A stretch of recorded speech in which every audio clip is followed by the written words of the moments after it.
Hello students, welcome to our next lecture on the topic of precipitation, and in this lecture we will talk about the conditions that facilitate precipitation, or you can say that these are prerequisite for precipitation to happen, and also we will look into various types of precipitation and what kind of weathers help us generate the precipitation. And after that, we will move into more of the numerical side of things, but these fundamentals are important to understand precipitation in better way. Now, one thing that we learned in our basic or fundamental videos is that one way to achieve precipitation is to reach the condensation point. And if you remember from saturation vapor pressure curve, we saw that if air parcel is at temperature T and if we cool it and if we have temperature here and vapor pressure here, we will ultimately hit the line which equation is of form 0.611 exp 17.37 T divided by 237.3 plus T, and we know that we can reach the saturation if we keep on reducing temperature below a point, and then that's where we have to reach so that air is now fully saturated and ready to condensate. And also we learned that as we go upwards in atmosphere, so if we have temperature here and vertical height z here, the temperature on an average reduces by an a rate of 6.7 degrees Celsius per kilometer. And one of you also did calculation in one of our live interactions where you told that outside aeroplane temperature would be around minus 35 degrees Celsius if ground temperature was 35 degrees Celsius, which was based on the similar calculation. That would mean that as we go upwards and if we have enough moisture in the air, then cooling or the effective way to cool the atmosphere is to let that hot air parcel rise, and as it goes upwards its temperature will go down and ultimately it will reach the saturation. Now the question arises that if this uplifting can result in so much of saturation, or cooling can have this saturation effects, why we don't keep on getting precipitation every time? And to understand that, we have to understand two processes very carefully. One is called as condensation and third one is called as the droplet growth. And both of these concepts, they have serious repercussions about how precipitation actually forms up. Now to understand condensation, we will go a little bit into basics of evaporation first and then try to envision this condensation as a reverse process of evaporation. Now what happens is that first of all, let us say that there is a lake and a lake would have some water in it, and the surface will have some temperature Ts, and the air above this surface would have temperature equal to Ta. Now the drops that are present on this water surface, they would get heated as they get energy from sun, and when they do that they would try to escape the surface of water, and when they try to escape the surface of water, the depth of water below this surface would try to attract these drops inwards because of the hydrogen bond forces. And if this escape energy that these particles have on the surface is good enough to overcome of the attraction that these drops are getting because of hydrogen bond, then what we would happen is that these drops of molecules of water will evaporate or escape this surface and join the air above them. Also what is happening is that as the air just above this surface, there would be molecules that would be colliding with each other, and as they are colliding they would also hit the surface back, and when they hit the surface back, they become part of the surface layer which is at the temperature Ts. So near any water surface, this process of losing these water vapors and getting these water vapors always keep on happening, and when they achieve the equilibrium, we say that air just above the surface of water is in equilibrium, or the processes have reached equilibrium when the rate of evaporation becomes equal to rate of condensation or particles hitting that particular surface and ultimately joining that liquid form. And when that happens, we measure the saturation pressure, or the vapor pressure that we measure at this Ts is equal to the saturation vapor pressure, which again can be determined by our golden formula of 0.611 exp 1737 T 237.3 plus T and so on. So I am again writing this formula at express speed, but this Es star would be the pressure here. Now what happens is that now the molecules that are able to escape into upper air or upper atmosphere, they would be swayed away by the eddies or turbulent air current. Now when these turbulent air current takes these away, that would create space for more and more water vapors here. But one thing is for sure, that we can say that this rate of evaporation is directly proportional to Es star minus Ea, because if we have higher vapor pressure in the air, that would mean that less of a vertical gradient is present to facilitate this transfer of molecules from near surface to the air above that particular surface, and hence the presence of this gradient is very important. That's why we see that on a rainy day, loss of water from clothes or from floor is much slower, because the air in on an average is near saturation, and hence the difference in this Es star and Ea for the same temperature is very less, as a result of which water takes lot of time to evaporate. And you see that these hydrogen bonds, they play an important role to hold this water together or try to reduce this rate of evaporation. And now what happens in the cloud is that unlike lake, we do not have enough of the hydrogen bond forces present, because unlike lakes, we do not have a mass of water that can avoid these water vapors to escape, as a result of which the rate of evaporation within the clouds would be much higher, because of absence of that holding forces that would prevent that water vapor to escape the surface, or the water molecule to escape the surface. Hence, for condensation to occur, what we need is that many drops of water to come together to form a stable form of a water droplet. And on an average, we need around 10 to the power 8 water molecule drops to come together and result in the formation of a stable water droplet that doesn't keep on evaporating again and again.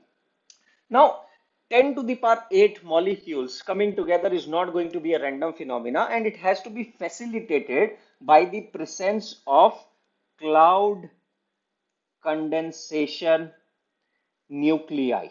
What these cloud condensation nuclei does, they provide a media or a matter for these water droplets to come, join to this media, and keep on forming the large group. So this becomes sort of a facilitator, and of course lot of charges, plus minus charges, that both particles as well as these CCN carries, they facilitate this process of joining or coagulation, and as a result of which we get a media to help these 10 to the power 8 or such a large number of molecules to get together. And the presence of this CCN is ensured by particles that also get sometimes evaporated when water goes in upper atmosphere, which includes silt, sea salt, or other industrial particulate matter that is able to reach the clouds and give this seeding. You might have also heard of an artificial rain. So artificial rain is also guided by or motivated by this process of providing cloud condensation nuclei. So what we do is that in the clouds above, we make a spray of silver iodide, AgI2, and these silver iodide provides the media for condensation to happen, given that enough of water vapors are present or clouds are present. And this was very popularly used when we heard the stories about Beijing Olympics a few years back. Now when we have discussed about this clouds formation, two important things: water has to cool and condense, and these droplets provide these tiny grains of particulate matter or silt provides us the media for this kind of process to begin. Now, once this process begins, our droplets should grow enough. That would mean is that although this 10 to the power 8 molecules are required, this is the bare minimum requirement to form a stable water droplet. Now, when this water droplet, it falls through the earth, what would happen is that it will have forces in a downward direction, which would be its mg. Now it is also flowing through air. Now air is also a fluid with certain density rho a, and it will experience some buoyant force represented by Fv, and it is also going to experience drag force as it is going to go above, as it is falling or cutting through the fluid. That air is also going to give it drag, and we want to make sure that we achieve the terminal velocity or a steady state velocity as it drops fall by. And let us try to see that what is the requirement for steady for the terminal velocity to be achieved. Now what we will do, we will write the equilibrium or a free body diagram for this particular air water droplet that is falling through, whose mass is given by rho w multiplied by its volume, which is pi by 6 d cube, assuming that it is strictly spherical in shape, and mg hence would be simply rho w pi by 6 d cube times g. Now if we talk about the buoyant force would be equal to the force exerted by the liquid displaced, which in this case is the air, or the fluid displaced, not the liquid but the fluid displaced as it is falling through the air. So buoyant force would be given by density of air, and volume would be equivalent to the volume of this drop that is falling through, which is given by pi by 6 d cube, and drag force is given by drag coefficient multiplied by the cross sectional area multiply by density of fluid through which it is cutting through, which again is air, multiply by v square by 2. And for equilibrium to happen, this mg should be equal to fb plus fd. I will leave this calculation to you, but at the end you will see that your velocity is directly proportional to d raised to power 3 by 2. That would mean that our droplet should grow enough in size, that is, they are able to overcome the drag as well as buoyant forces and able to reach the earth. And typically drop has to grow greater than 0.5 mm on an average to reach the earth's surface in form of precipitation. And this droplet growth happens is that when multiple, so there is a CCN or a cloud condensation nuclei around which large number of drops are falling, and they are always in state of motion within the cloud.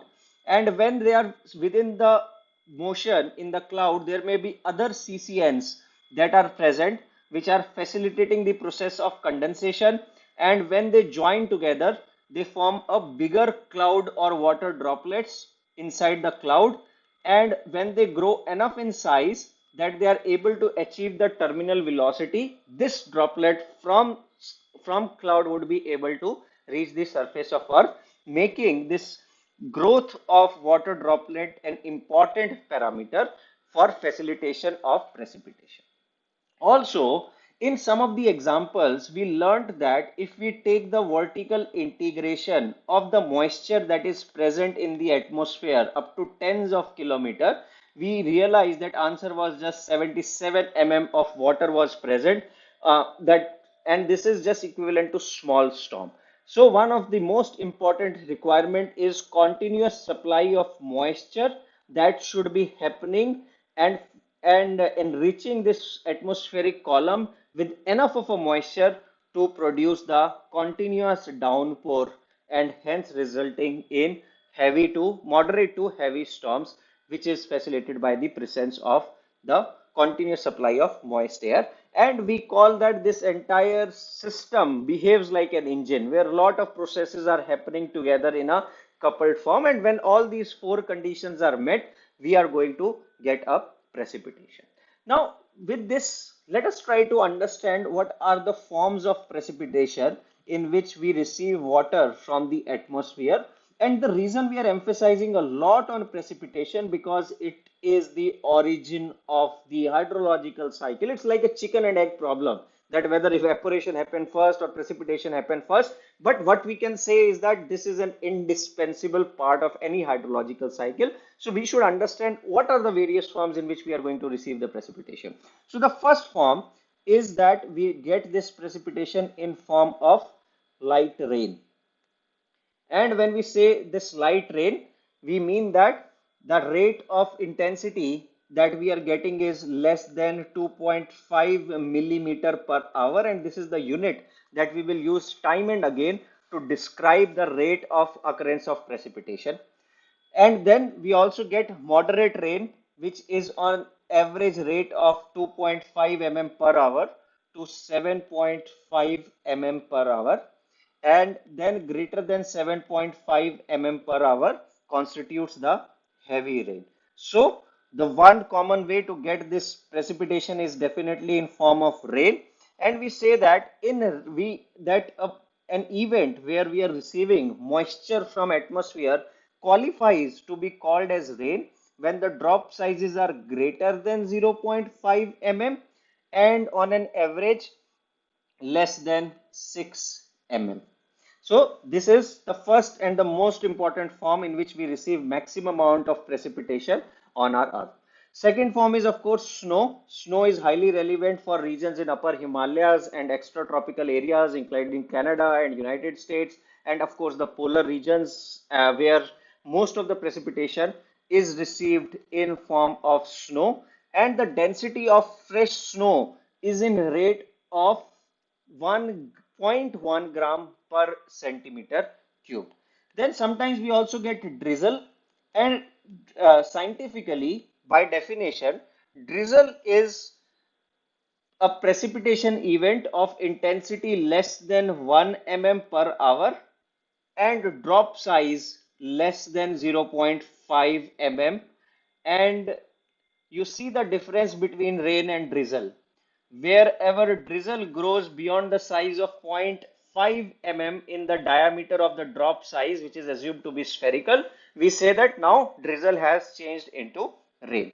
Then another important forms are glaze. So glaze happens when a rain is falling and our ground surface is very cold. It is below 0 degrees Celsius. So what would happen is that this rain that is falling, as soon as it comes into contact with this surface, it will convert into the cover of uh, the ice, or and this looks like a coating of ice on this surface, and we say that this is the glaze or freezing rain. Mind it that precipitation was happening in form of the rain or a liquid form, but as soon as it touched the surface it converted itself into a sheet of ice. And you might have seen this phenomena in many northern areas where temperature goes beyond 0 degrees Celsius during winters. Finally, two more things. One is sleet. Sleet is when that air is very cold, and as the drop of water are falling from the cloud near surface, they are converted into tiny crystals or droplets of ice. And we say that this is the sleet that is happening. And again, it is very common in the upper atmosphere region or when atmosphere is not stable. That means lower areas are relatively cooler, and as we go in the atmosphere we encounter the warmer air. And this sometimes happen when we say that inversion has happened. That means instead of temperature decreasing as we going upwards, it is having some erratic or unusual behavior, and it is not decreasing monotonically. And finally, you might have heard of this word called as hailstorms, where big pallets of ice greater than 8 mm fall onto surface of earth, causing huge damage to agricultural produce, cars and properties, and they are typically associated with thunderstorms. And these thunderstorms have great quantity of vertical draft. That means lot of air goes from ground towards these formation of clouds, and this results in the huge amount of energy, typically in order of 10 to the power 8 megawatts. And we will look into one specific numerical example where we will try to quantify that how this much energy is being generated associated with convective cells or thunderstorms. So these are the forms or six major forms of precipitation. And finally, let us wrap up this lecture by looking into what are the various weather systems that generate precipitation. In last lecture, we learned that there is something called as fronts. And what happens in fronts is that there is a front of warm air and there is a draft of cold air. It intersects at a face and we call this face as front, and at what would happen is that warm air would try to ascend on top of colder air given difference in densities. It will cool down, result in saturation, and ultimately could result in the downpour. Second important form in which is required, or the weather system that results in formation of precipitation, is orographic. As we understood is that one of the essential condition for precipitation to happen is cooling. Now let us say that air is flowing along the surface at some velocity v, and this velocity is now encountered by a mountain as big as Himalayas or some ranges in Aravalli. What would happen is that this hot air, when hot and moist air, when it hits this mountain, it would try to climb up, and when it goes up, the cooling will happen because of the lapse rate, and as the cooling happens, the saturation happens because of the golden formula that we have discussed so many times, and hence this facilitates the occurrence of precipitation because of orography, and orography represents the topography of that particular area. In addition to these two fronts, we also talked about cyclones, where we have a low pressure trough and air from surrounding high pressure areas, they rush towards it and ultimately setting up this cell or circulation resulting in the precipitation. We also talked about extra tropical cyclones, which are essentially because of formation of fronts, and they bring a major portion of rains in extratropical areas.